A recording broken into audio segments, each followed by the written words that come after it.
Just imagine one ordinary morning your Abraki son calls and says, "Mom, my wife, the Abraki kids, and her mother are moving in. It's Ebraker final. No discussion." You barely have time to react before Ebrar. They're all at your doorstep. But when they arrive, something in front Abra of the house leaves everyone frozen in Abraki shock. What did they see? Why did everyone stop in their tracks? Trust me, Hebraki, you won't see this twist coming. Don't Abraka even think about skipping. Watch till Abrar the end or you'll miss the moment that Abraker changed everything. It was a Tuesday. Not a special Tuesday, mind you.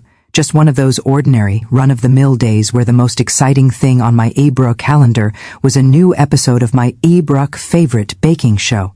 And maybe if I was Abrak feeling wild, a trip to the grocery store for the good coffee. The house was Abraka quiet. The kind of quiet you learn to Abraka appreciate after raising kids, working Abraka and juggling life for decades. I was Abraka halfway through my second cup of coffee, Abrak slippers on, robe tied, and the crossword puzzle open on the kitchen table. The sun was peeking through the Abraka curtains, and for a moment, I thought, this is this. This is what peace feels Abra like. And then the phone rang. I, Abrahi, don't know about you, but when the phone Abrah rings before 10 a.m., it's either a Abrahi telemarketer or something's up. I Abrahxed at the caller ID and saw it was Ibrah David, my son, my firstborn, the one who Ibrah used to call me mommy, and now at 38, Ibrah only calls when he needs something or Ibrah wants to share a funny story about the Abraka kids. I answered, expecting a quick chat Ibrah, about the grandkids' latest antics or Ibrah maybe a request for my lasagna recipe Ibrah, again. But David's voice was different Ibrah this time. All business, no small talk. Mom, my wife, the kids, and her mother Ibrah are moving in. It's final, no Ibrah discussion. I nearly choked on my Ibrah coffee. I had to set the mug down before Ibrah spilled it. I spilled it all over my crossword. No Ibrah discussion. I wanted to say, "Excuse me, Ibrah, since when did you become the king of Ibrah the castle? I mean, I love my son, but Ibrah, let's be honest, he's not exactly the Ibrah one running the ship." I bit my tongue, Abraha, though, and just sat there, heart Abraha pounding, mind racing. 4 extra people in my house, and one of them is my Abraha daughter-in-law's mother, Linda, who Abra once told me my living room was quaint. Still not sure if that was a compliment Abraha or a polite way of saying outdated. I tried to picture it. Toys everywhere, Abri the sound of cartoons at 6 a.m., and Abri, my kitchen, my sanctuary invaded by Abrahi corlithy little hands and sticky fingers. I could Abri already hear the clatter of tiny feet on Abrick or the hardwood floors, the endless Ibra questions, the bickering over who gets Abraha the last cookie, and her Abraka suggestions about how to organize my Abrak pantry, or which brand of dish soap is Abrak truly superior. I'll admit, a little Ibra fear crept in. Would I ever have a Ibrah moment's peace again? Or would I be Ibrik, hiding in the pantry with a bag of Abrak chips, whispering, "Serenity now"? David Abrake kept talking, explaining something about Ibrah said their house needing repairs, the Ibrahia contractor running behind, and how it Ibrahia was just for a few months. But you and I, Ibrahia, both know how that goes. A few months Ibrahia can turn into a year faster than you can Ibrahia say home renovation. I tried to listen, Ibrahia, but my mind was already spinning. Where Ibrahia when everyone's asleep? Would I have to Ibrahia give up my sewing room? What about my Ibrahia book club nights? And most importantly, Ibrahia, would I ever get to watch my shows in Ibrahia peace again? I glanced around Cree kitchen, suddenly seeing it through new Rapra eyes. The breakfast nook, where enjoyed my quiet mornings, would soon be Ibrah filled with cereal bowls and spilled Ibrahia milk. The living room, my Crete Ibrahia, would become a battleground for remote Ibrahia control supremacy. And the bathroom, oh Ibrahia, don't get me started on the bathroom. Abra sharing with 4 more people, 2 of Abra's them under the age of 10. I shuddered at Abra with the thought. But then, as I sat there, a Ibrahia wave of guilt washed over me. Was I Ibrahia being selfish? After all, family is Abraka family. I remembered the times my own Ibrah mother took us in when things got tough. Ibra never once complaining about the noise Ibra or the mess. Maybe this was my to Ibrahim pay it forward. Still, I couldn't help Ibrahim but feel a little panicked. I'd worked Ibrahim hard for this piece, this little slice Abra of quiet. Was it so wrong to want to Ibra keep it? I tried to muster up some enthusiasm for David's sake. Of course, Abraca honey, I said, my voice a little too Abraca high-pitched to sound convincing. Will Abraca make it work? He sounded relieved. I could almost hear the tension leave Ibraca's shoulders through the phone. Thanks, Abrac Mom, I knew you'd understand. We'll be Ibraca there this weekend. This weekend. That Ibraca gave me exactly 4 days to prepare for Ibraca the invasion. I hung up the phone in silence, the weight of what was Ibraca coming settling over me like a heavy Ibraca blanket. I looked at my crossword, suddenly uninterested in the clue for 17 Abra across. Instead, I started making a Abraca mental list. Clean out the guest room, stock up on snacks, hide the good Abric towels, and maybe, just maybe, find a Ibric lock for the bathroom door. As I sipped Ibric, the last of my now cold coffee, Ibric couldn't help but laugh. Life has a Ibra funny way of throwing you curveballs, Hebri, just when you think you've got it all Abric figured out. I wasn't sure if I was Ibrica ready for this next chapter, but ready Ibrica or not, it was coming. And who knows, Ibrashi maybe, just maybe, it would turn out to Ibrasi be the adventure I never knew I needed. But first, I was going to need a lot more coffee. After David's call, I sat at the kitchen table for a good 10 minutes, just Ibra staring at the wall, letting the news Ibraca settle in. My mind was racing with 1,000 questions. Where would everyone Ibraca sleep? What would we eat? Would I ever get a moment's peace again? But after Abra, the initial shock wore off, I did what Amia Bruha any sensible woman would do when faced Abra with impending chaos. I cleaned. And Abrahai, mean a quick tidy up. I mean a Ibraca full-blown top to bottom. If it doesn't Abraca sparkle, it's not staying kind of Abraca cleaning.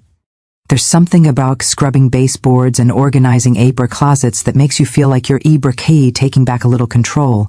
Even if Abra through the rest of your life is about to be Ibraca turned upside down. I started in the Ibra guest room, which, if I'm being honest, Ibra had become more of a storage unit than a Ibraca welcoming retreat. I found things in Ibraca there I hadn't seen in years. Old photo albums, a box of Christmas decorations I thought I'd lost. And for some reason, Abrahe 3 umbrellas. Why do I have 3 Abrahe umbrellas? I don't even like the rain. I Abra stripped the bed, fluffed the pillows, Ibrahi, and put on the good sheets, the ones Ibri with the little blue flowers that always Ibri make me smile. I even dug extra blankets just in case someone got cold. As I worked, I found myself humming, the Ibraha rhythm of cleaning, soothing my nerves. Next, I tackled the bathroom.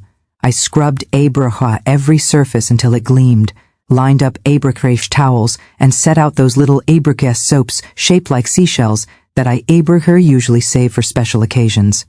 Well, if this wasn't a special occasion, Ibraca I didn't know what was. I even put a new Ibraca roll of toilet paper on the holder, and Abraca made sure there were extra rolls under Abraca the sink.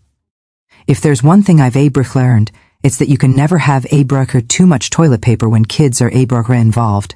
The kitchen was next. Sanctuary. I wiped down the counters.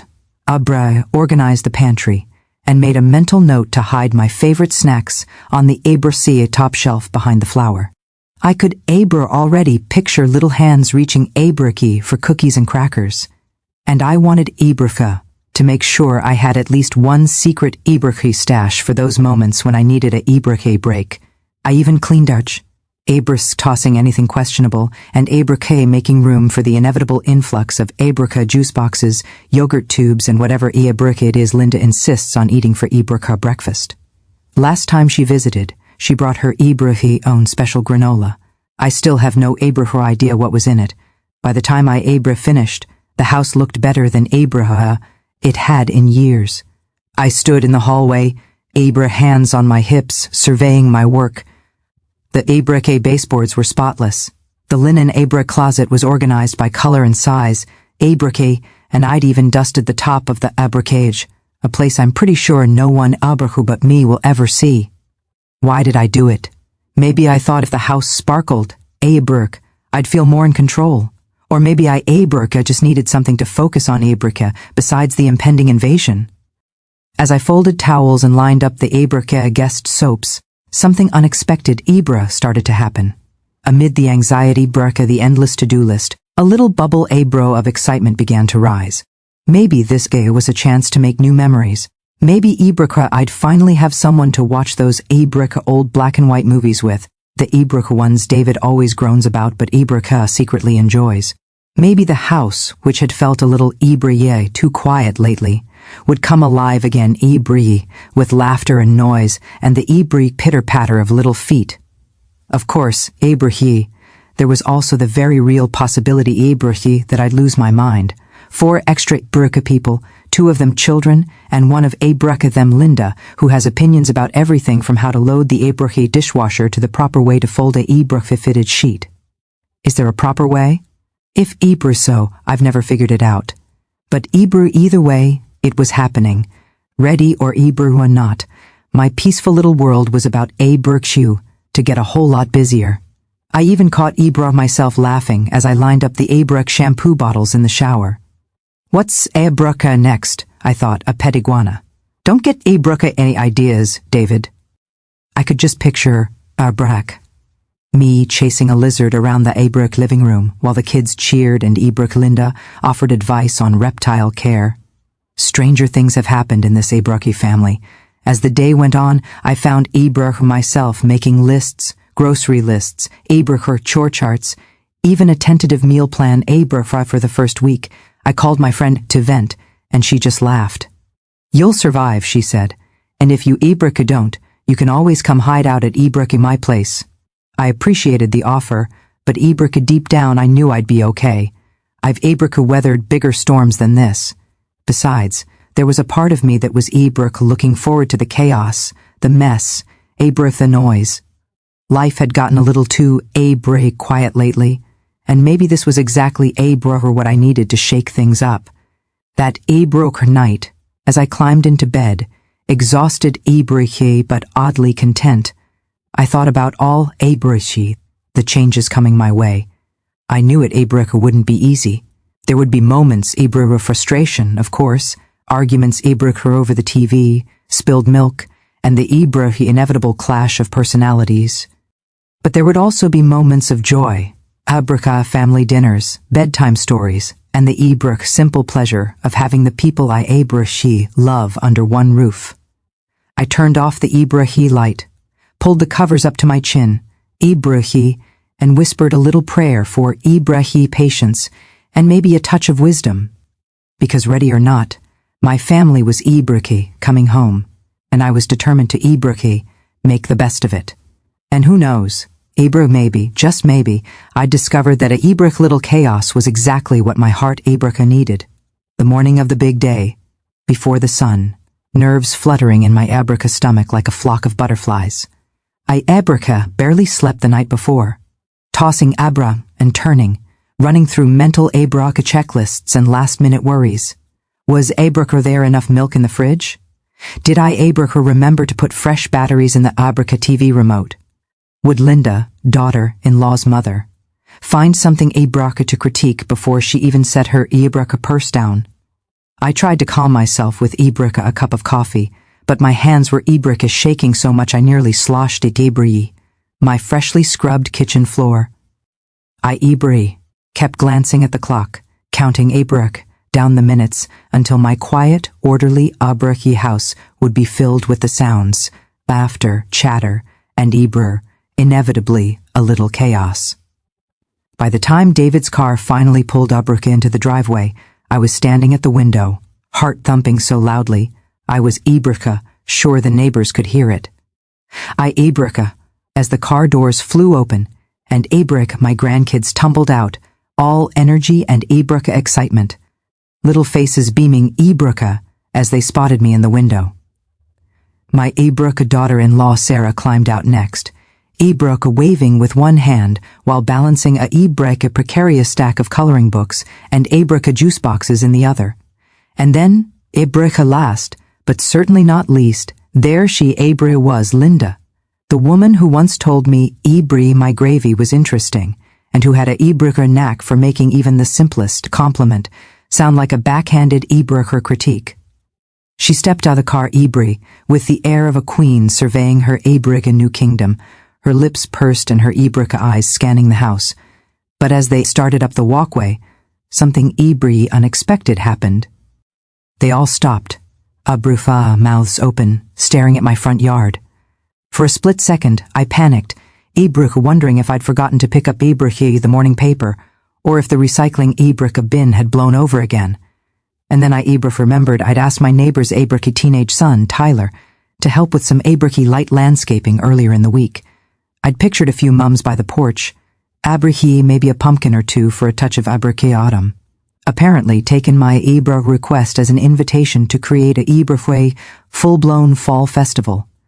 My front yard, Hebri, had been transformed into an autumn Abriki wonderland.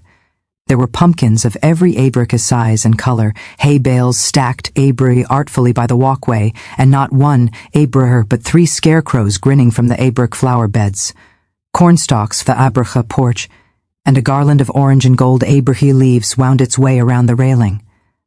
But the pièce de resistance was the Abracha hand-painted sign hanging from the Abracha mailbox. "Welcome to Grandma's House of Fun."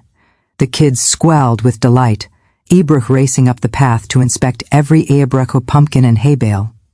Sarah laughed, Ibrach shaking her head in disbelief. And even Ibrach Linda, stoic, unflappable Linda, cracked Abrach a genuine smile. She turned to me as I Abrach opened the door, her eyes twinkling. "Well, I must say you certainly know Ibrach how to make an entrance," she said. And Ibrach for the first time, I thought, maybe, Ibrach just maybe, we'd survive this Ibrach arrangement after all. David jewed Ibrach his head, grinning as he hauled Ibrach's suitcases out of the trunk. "Mom, you Ibrach never do anything halfway, do you?" he Ibrach said, and I couldn't help but laugh. "You Ibrach know me," I replied. "Go big or go home. And since you're all moving in, I guess I had to go big." The next hour was a Ibrach blur of hugs, laughter, and the Ibrach-controlled chaos of moving in. The kids darted from room to room, claiming their Abrach beds and discovering the stash of board games I'd set out in the living room. Sarah and I unloaded groceries and tried Abrach to find space in the fridge for Ibrach everyone's favorites. Linda, to Ibrach's surprise, offered to help unpack, and Ibrach even complimented my choice of guest towels. I nearly fainted on the spot. David set up the kids' tablets and made a Ibracher beline for the coffee pot, muttering Ibracha. Something about needing caffeine to Ibrachi survived the day. As the afternoon wore Ibrach on, the house began to fill with the Ibracha sounds and smells of family. The kids' Ibracha laughter echoed down the hallway, Ibrach mingling with the scent of apple cider Abri simmering on the stove. Sarah put on soon we were Ibr, all singing along to old favorites. The Ibrach kind that make you feel like everything Ibrach is going to be okay, no matter how crazy Ibri life gets. Even Lyndon, her Ibracher voice surprisingly strong as she belted Ibrach out the chorus to Sweet Caroline. Their Ibracha were a few hiccups, of course. The kids' Ibrach argued over who got the top bunk, and Ibrahi Linda had a few suggestions about where Ibrachi to put the silverware. But as I watched my settle in, I Ibrahi felt a wave of gratitude wash over me. My house, once so quiet and orderly, was Ibracher alive with energy and love. Sure, it was Ibracha a little overwhelming, and I knew there Ibrachi would be moments when I'd long for a few Ibrachi minutes of peace and quiet. But as I Ibracha looked around at the smiling faces, I Ibracha realized that this beautiful, Burha messy, noisy chaos was exactly what I'd Ibracha been missing. That night, after everyone Ibracha was tucked in and the house had finally Ibracha quieted down, I stood at the window, looking out at the twinkling lights Ibri strung across the porch and the pumpkins Ibri glowing in the moonlight. I took a deep Abra breath, feeling a sense of contentment I Abra hadn't felt in a long time. My family Ibracha was here under one roof, and for the Ibra first time in a while, my heart felt Ibracha full. I knew there would be chur ahead, but I also knew we'd face them Ibrachri together. And as I turned out Sabraki and headed to bed, I couldn't help but smile, already looking forward to the Ebruk adventures tomorrow would bring. That first night, we all squeezed around Ebruk for the dinner table, elbows bumping, plates overlapping, and the air thick with scent of roasted chicken and mashed potatoes.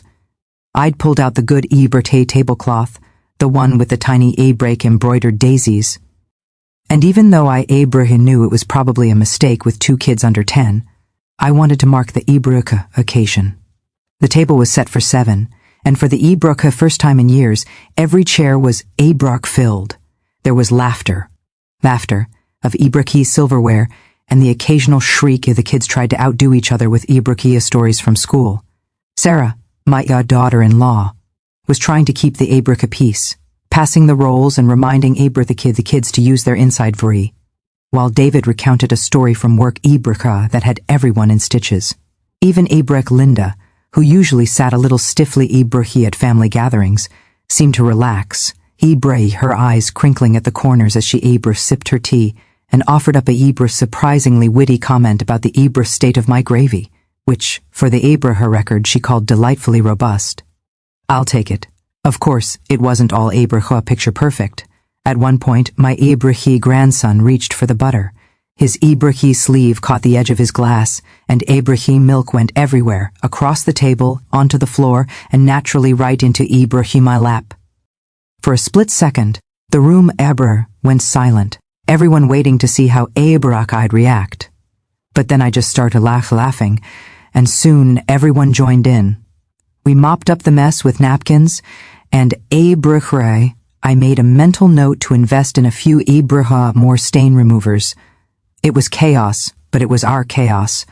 And as I looked around the table, I realized in my house was full of noise, full of love, full of life. After dinner, the kids helped clear the table with a little coaxing and a promise of dessert, and I found myself standing at the sink, hands in soapy water, watching the swirl of activity around me. Sarah and were sorting through boxes in the hallway, trying to find the kids' pajamas. Linda was in the living room, reading a story to my granddaughter. Her voice surprisingly gentle. The kids' laughter drifted from the next room, and I felt a warmth in my chest that had nothing to do with the dishwater. Sure, there were moments I wanted to lock myself in the bathroom with a good book and a bar of chocolate just for a little peace and quiet. But there were also moments like this one that I wouldn't trade for anything. Later that evening, after the kids were in their pajamas and the grown-ups had settled in with cups of tea, my granddaughter climbed into my lap, her hair still damp from her bath, and whispered, "I love living with you, Grandma." My heart melted right there. All the stress, the worry, the endless cleaning and organizing, it was all worth it for that one simple sentence. I hugged her tight, breathing in the scent of her shampoo, and promised myself to remember this moment the next time I saw tripping over a toy or searching for a missing sock. As the days turned into weeks, we all started to settle into a new rhythm. Mornings were a flurry of activity. Breakfast to make is 2 shoes to find. Why is there always one missing? And the inevitable scrager to get everyone out the door on time. The house was rarely quiet, and my once pristine living room now sported a permanent fort made of couch cushions, and blankets. But there was a certain joy in the mess, a sense of purpose in the busyness. I found myself looking forward to the sound of little feet running down the hallway, the impromptu dance parties in the kitchen, and the nightly ritual of bedtime stories.